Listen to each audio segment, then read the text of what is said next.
Welcome back to the Racing Insiders. In the next half hour, we're going to take you to Los Angeles, Irwindale Speedway, X Games, a real street fight in global rallycross, debris all over the track. Wait till you see it. We've got the World Rally Championship in Finland, another street fight, fastest rally in the world. We've got comments from the winner, Sébastien Ogier. We've got DTM in Moscow, a first, and we're going to hear from the winner there, an Audi 1-2, Mike Rockenfeller and Matthias Ekstrom. And we're going to take you to two special drivers in the ALMS this weekend. They're going to be at Road America, Patrick Long and Guy Cosmo. Is Patrick going to get in the Porsche prototype? We'll have a chance to hear from him. He'll tell you what that's going to happen. All right, and are you kidding me?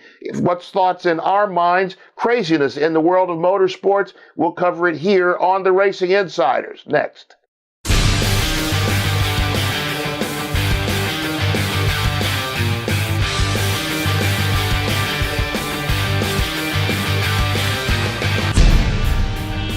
Welcome back to another edition of the Racing Insiders, the only show on broadcasting where you're going to get sports car news every week, the news that you want to hear about. I'm Bill Wood in Los Angeles. Peter Keene is in Cocoa Beach, Florida. Jim Daniels is in Memphis, Tennessee. Let's get right to the Global Rallycross in Los Angeles, X Games, and the Gymkhana Grid, the debut of Gymkhana Grid in X Games. That was Saturday night. Global Rallycross was Sunday, and the Gymkhana Grid was won by Tanner Foust. We had a chance to talk to him before the event during practice, and he was really worried about what was going on both in Gymkhana and Rallycross. Here's Tanner. You're two-time global Rallycross champion. Can you get the third one this year? Can you catch your teammate Topi? Topi's got off to a good start. He's had a hole open for him in 3 starts in first corners, and I've gotten, unfortunately, the door shut. And you didn't get to turn 2 until the third round or something, did you? Yeah, it's taken many runs to get to turn 2.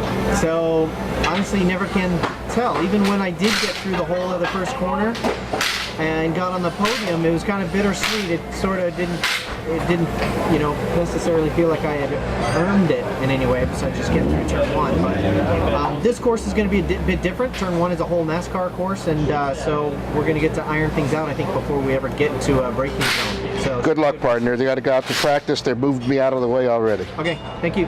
See ya.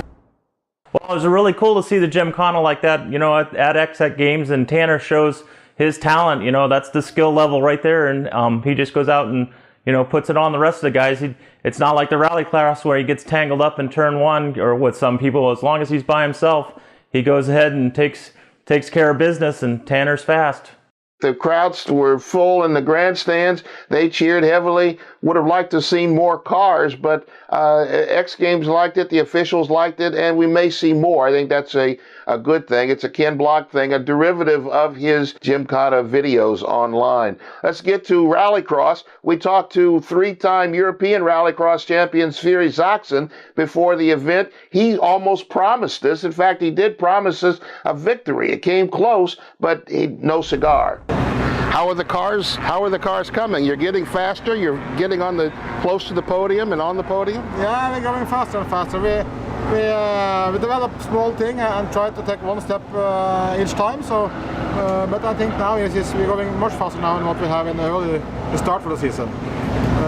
But we're still waiting for a new car. So I'm excited. Another car, another soup. You're going to build a whole new car. Yeah, we have one new car standing in Vermont, so it's not finished yet, but only some few weeks and we can start to test it. So built here or in Europe? It's built in Europe. See, you're used to winning, Sverre. In all honesty, you're used to winning, yeah. And you're not now. When are we going to see you back on the top of the podium? This weekend, I'm really sure. We have a good test on Wednesday. The car is really good for the moment. The other guys, what we're fighting against, them know we can beat them. So I want to try everything now for the last X Games to beat the Ford. That's Sverre Isachsen, 3-time European Rallycross champion. He's still getting his legs under him in Global Rallycross. Jim, what do you think about him in Global Rallycross? He's getting faster, isn't he? He's absolutely getting faster. I love that start, but they had a long angle on that start. But look, As a racer, Peter can confirm this. There was no doubt on that long shot that he jumped the start in racing terms by a country mile, probably only by a thousandth or two, but less than a tenth. But when those cars had such soft shocks, when you stand on it with all that horsepower, the cars jump up off the ground and everybody else was laying flat and he leapfrogged, so it was pretty easy to see. But I got to tell you, the move he put on Pastrana when he came out of the pits from his stop and go was golden. That is what, to me, Rallycross is all about. And hey, maybe it saved him. Everybody else crashed out. Ken Block finished this thing on 3 tires and 1 rim. Scott Speed is out of it. He still gets up to 3rd right behind Tanner. I think it's a good outing considering he had to do a stop and go penalty. Bill? It was an incredible run, and you're right, that move, he just jumped out there like a driver. You're a driver, you understand this, it's my track, stop me. Bam, and he jumps right out in front of Travis, takes over 3rd place, and goes to the end. A big run, a good weekend. I didn't like all the debris on the track at the end, but who am I? I'm not the producer of the show. They probably had to get out so they could go to more skateboarding somewhere. Coming up next, World Rally Championship in Finland. High speed. Man, you can't believe how fast those cars are. And the people on the sidelines even bet how far they'll fly on the road. The World Rally Championship, Rally Finland next. Let us know what you think about what the Racing Insiders have to say. Tell us on Facebook and Twitter.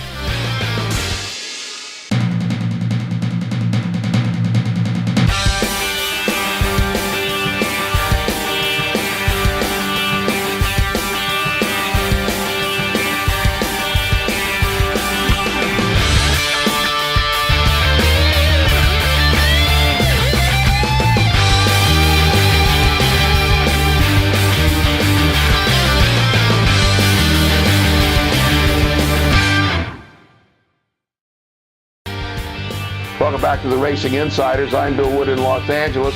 Peter Keene is in Cocoa Beach, Florida. Jim Daniels in Memphis, Tennessee. That was Speed Beats, good pieces that come out of Canada. In fact, this is a global show about a global sport.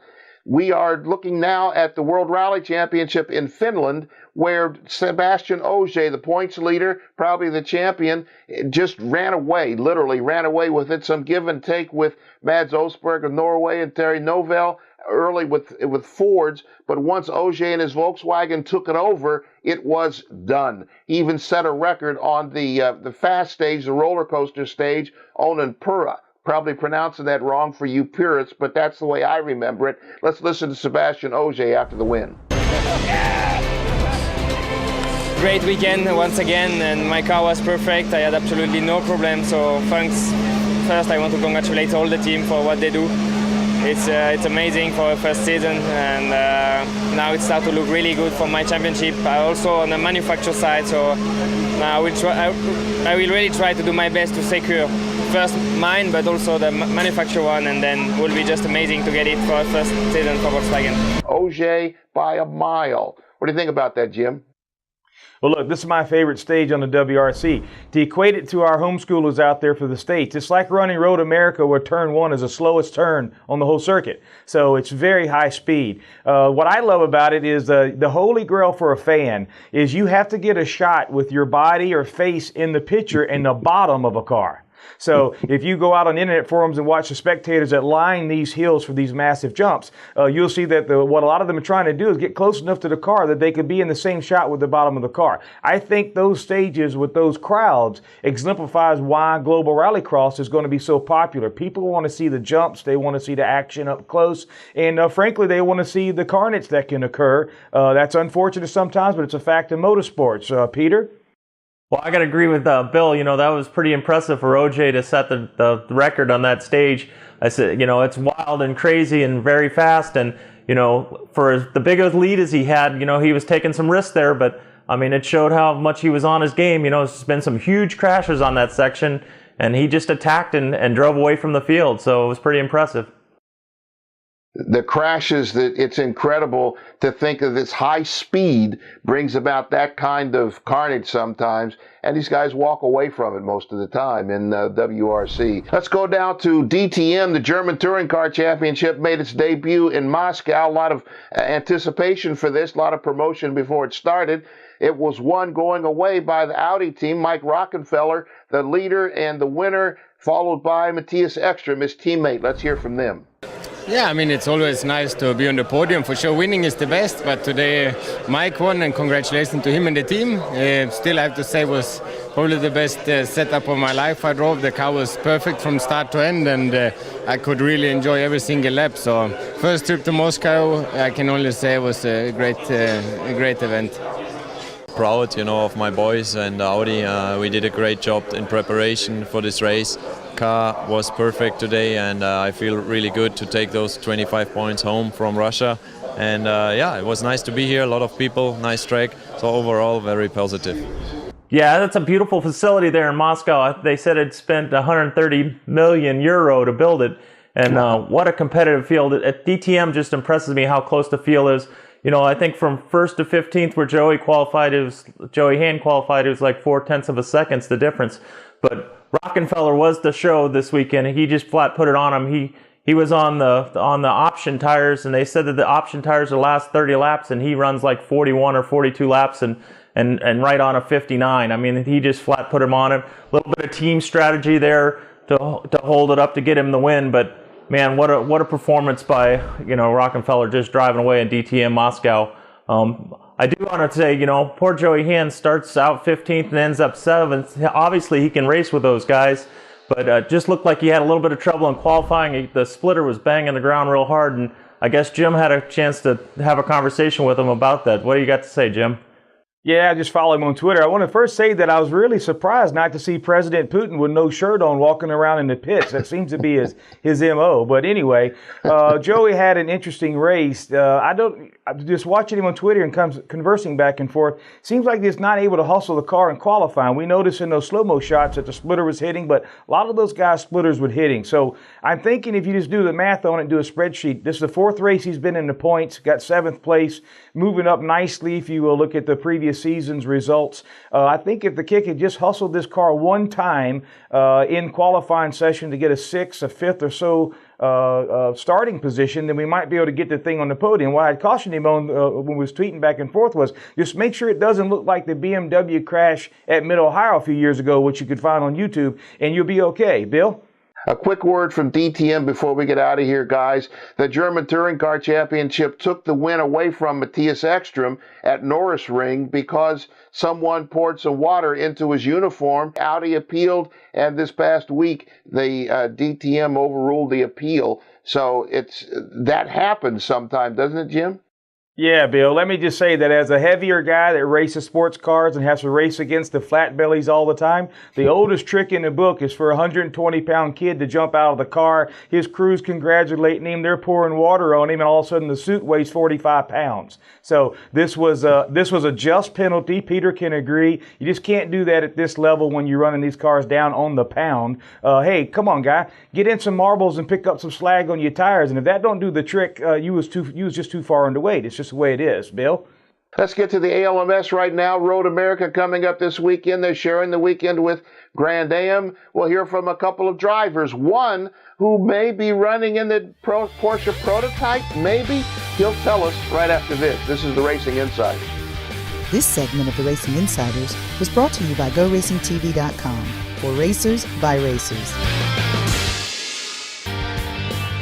Welcome back. Let's go to Road America, where the ALMS and Grand Am are going to be together for the first time. And fans like us are going to get a chance to see some comparison times of the different classes on the same track, same weekend, same track, same conditions, especially at the sharp end of the field with P2 and Daytona prototypes. Big arguments going back and forth. Who's faster? The P2s are shown to be faster. Will they get equalized? We'll have a chance to see that.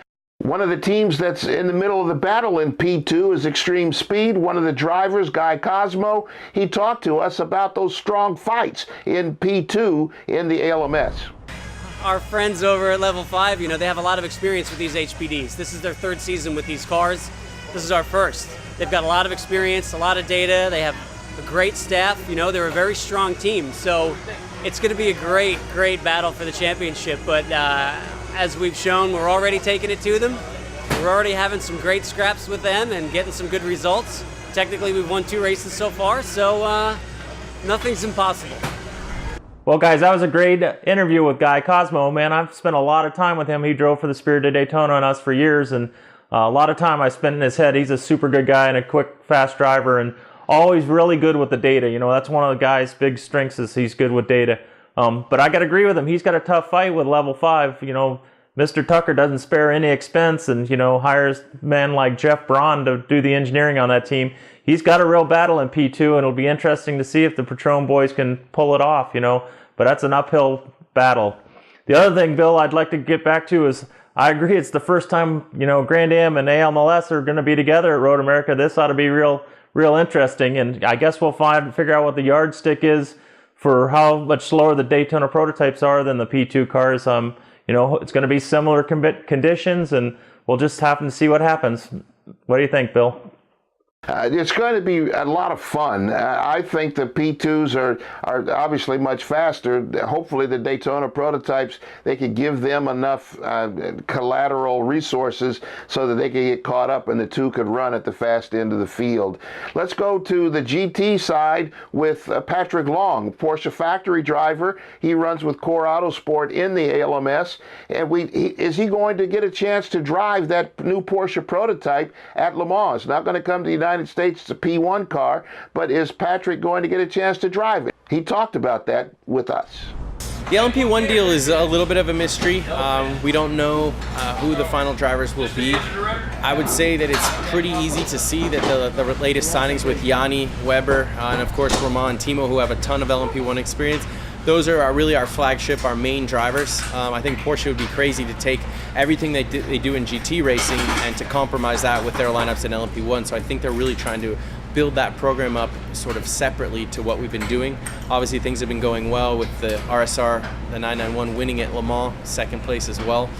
We're really ramping up for a big program in the United Sports Car Series next year. So if it was an opinion they were asking me, I'd be really pushing to be in United Sports Car Championship in GT racing. It surprises a lot of my fans and some of the media, but ultimately I've never lobbied for a seat with Porsche, and I'm not going to start now. I will say this about Pat Long. Very confident guy. You heard him in his interview that he's not about to start now. Look for him to do good things. And my inside reports from my people is they're already printing the media material for that LMP ride at Le Mans next year. Bill? I hope Patrick gets a chance to drive it. He helps with the engineering at Porsche quite a bit, and maybe he'll get a chance to drive the car in some of the long-distance races. Hope so. He's a good friend of mine, too. Are you kidding me? That's coming up next. What's going on in our minds? There's a lot of craziness in motorsports right now. We'll get a chance to comment on it right after this. This is the Racing Insiders. This segment was brought to you by the Sports Car Club of America.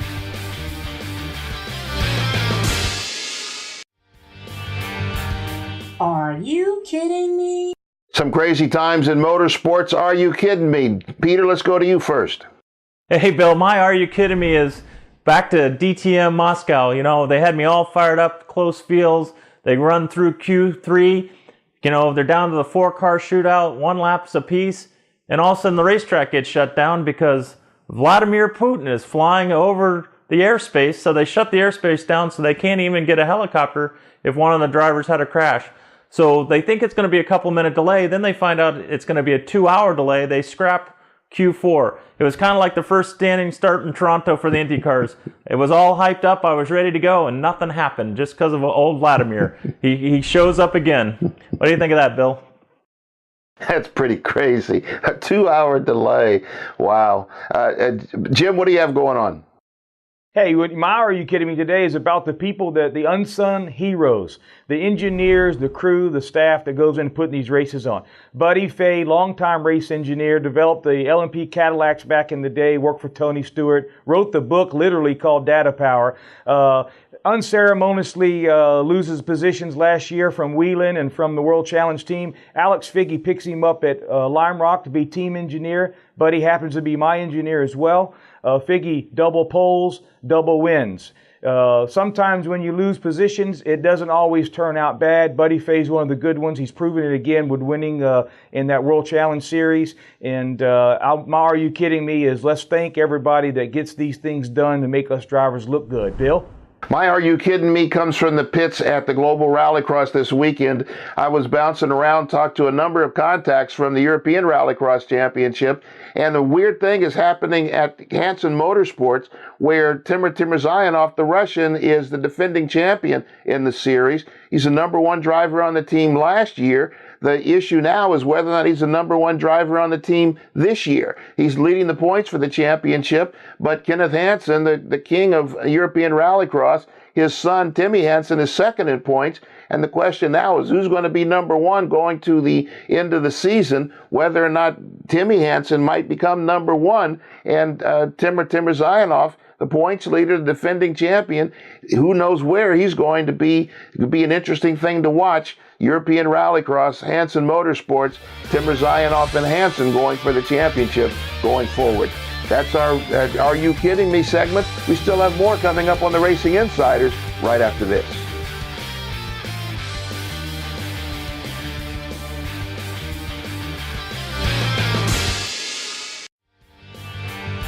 On the calendar this week, Grand Am is at Road America along with ALMS. We mentioned that earlier. It's going to be a great weekend if you're a sports car fan. Watch. We've got the Continental Tire Sports Car Challenge. That's also at Road America. Busy weekend there. And the Global Rallycross is at Atlanta. A lot of happenings there. Maybe get the new car from GM and Pat Morrow. We talked about that a couple months ago. We may finally see that car this weekend. That's the calendar for this week. Peter, what's going on in your world? Well, I'm packed up heading off to Road America, and I'm going to take Jim's advice and try and look at some of that eye candy walking around the paddock. Hopefully it's stout as he says. Jim, what about you? Well, speaking of Road America, all across the land for club racers, everyone only has a few weeks for that SCCA 50th runoffs. Happens to be the last runoffs at Road America. A lot of Road America action coming up in these next few weeks. I'm going to be working on my car and watching racing on TV and following my friends on Twitter, so we have a great show next week. Bill? A lot of brats will be consumed as we go forward at Road America over the next few weeks. That's the Racing Insiders this week. Best show and sports car content anywhere in broadcasting. You've seen it here. Hope to see you back next week. For Jim Daniels in Memphis, Tennessee, and Peter Keene in Cocoa Beach, Florida, I'm Bill Wood. Take care of each other, respect each other. Want to see you next week. Peace.